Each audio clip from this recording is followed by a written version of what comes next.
me gjitha elementet e cilat edhe i kemi shfaq gjatë këtij procesi zgjedhore, që ka me qenë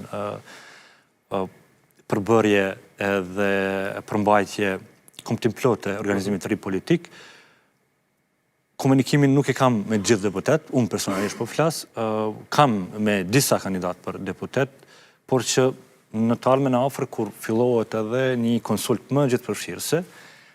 kur të ketë një bashkëbizetim më i madh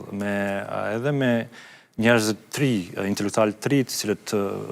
do t'ju japet mundësia të afrohen dhe të bashkohen brenda këtij koncepti të ri politik, dhe sigurisht që në asnjëri prej këtyre kandidatëve të cilët kanë qenë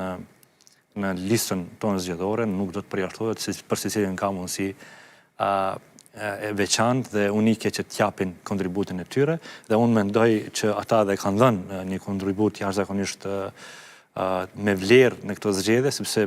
rezultati 20.000 votave është jashtëzakonisht i rëndësishëm, një pasqyrë e rëndësishme se si mund të trajtohet më tutje ky përfaqësim politik, dhe prapë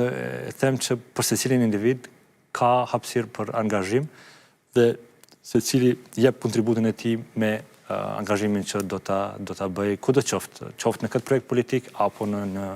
projekt tjetër. Kur i përmendni krejt këto çështja, i keni parasysh që do të kemi sërish zgjedhje në Kosovë këtë vit? Bëhet fjalë për zgjedhje lokale, a do të bëheni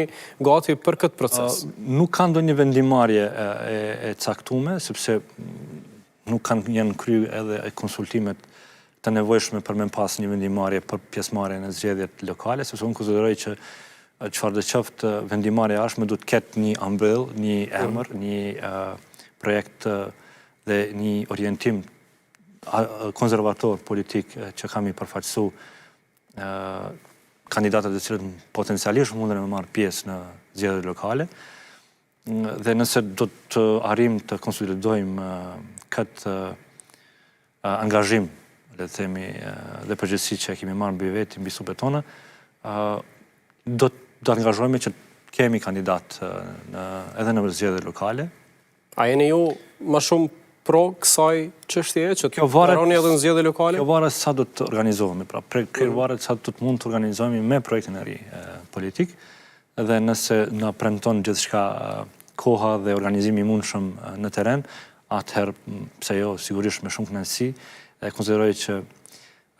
orientimi konservator politik është shumë i nevojshëm për vendin tonë. Ne si shoqëri në mas madhe jemi shoqëri konservatore, përfaqësojmë vlerat të konservatorizmit në vendin tonë, paçka që për shkak të rrethanave të ndryshme politike situatat kanë ndryshuar,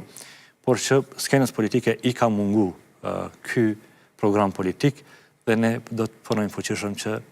t'ju japim mundësi